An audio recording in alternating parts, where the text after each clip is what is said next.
64 को भनेको तपाईले समानुपातिकमा सबभन्दा ठूलो दल, प्रत्यक्षमा तपाईले स्पष्ट बहुमत हैन त। त्यो मत आयो भने तपाई ढुक्क हुनुहुन्छ ज्ञानेन्द्र भाइमारा हुन्, उनलाई जेल हाल्नुहुन्छ। अब अहिलेको गतिविधि जसरी अराजक ढंगले गएको छ, मेरो त विचार त्यति बेलासम्म पर्खिन हुँदैन भन्ने छ।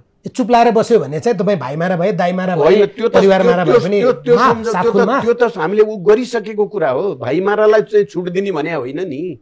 हामीले जति बेला चाहिँ विस्तृत शान्ति सम्झौता भएर संविधान सभाको निर्वाचनको प्रक्रिया अगाडि बढिसकेपछि एउटा पोलिटिकल कम्प्रोमाइज राजनीतिक दलहरूको बीचमा भएकै हो त। त्यो मैले गरेको होइन नि। त्यति बेला सरकारको नेतृत्व त मेरो त थिएन, देशभित्र बाहिर मेरो त शक्ति स्थापित भइसकेका थिएन, अहिलेको जतिको स्थिति पनि त थिएन। त्यसो भएको हुनाले त्यो साँचो होइन। हाम्रो साँचो कुरा के हो भने त्यो छानबिन हुनुपर्छ भन्ने मेरो अहिले पनि छ। हुनुपर्छसँग चाहिँ मेरो एकदमै सम्मानका साथ तपाईसँग मेरो 2-3टा सम्बन्ध छ। एउटा तपाई यो मुलुकको पूर्व प्रधानमन्त्री एउटा दलको म्याजिकल नम्बर सहितको दलको अध्यक्ष, अर्को म जुन निर्वाचन क्षेत्रको मतदाता हो त्यहाँको सांसद र मेरो पिता समान उमेरको व्यक्ति।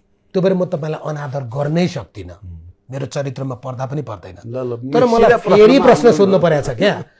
आफू बारम्बार प्रधानमन्त्री भन्ने, तपाईको मित्र केपी ओली अहिले प्रधानमन्त्री हुनुहुन्छ, उहाँ कविता लेखेर भाइमारा भन्ने, तपाई भाषण गरेर भाइमारा भन्ने, अनि एउटा भाइमारालाई हात हल्लाउँदै अब म आएँ भन्न छोडिदिने गरे के? छोड्न हुँदैन भन्ने छ मेरो। छोड्न हुँदैन भन्ने छ मेरो। सरकार भन्नुस् न प्रधानमन्त्री, मेरो आग्रह चाहिँ यसरी छाडा छोड्न चाहिँ हुँदैन। एउटा कुरा यहाँनिर मेरो व्यक्तिगत रूपमा रिसिभीको कुरा होइन, मेरो व्यक्ति ज्ञानेन्द्र प्रति आवेग र आक्रोश पनि होइन। मेरो उनीप्रति देखेको जुन समर्थन छ त्यो प्रतिको प्रति पनि होइन। मेरो कुरा के हो भने फेरि सामन्ती निरङ्कुशतातिर फर्किने दुस्साहस प्रति मेरो चाहिँ जिम्मेवारी बोध पनि हो जनता र राष्ट्रप्रतिको, र फेरि निरङ्कुश सामन्ती तन्त्रतिर जाने प्रयास प्रतिको मेरो विरोध पनि हो।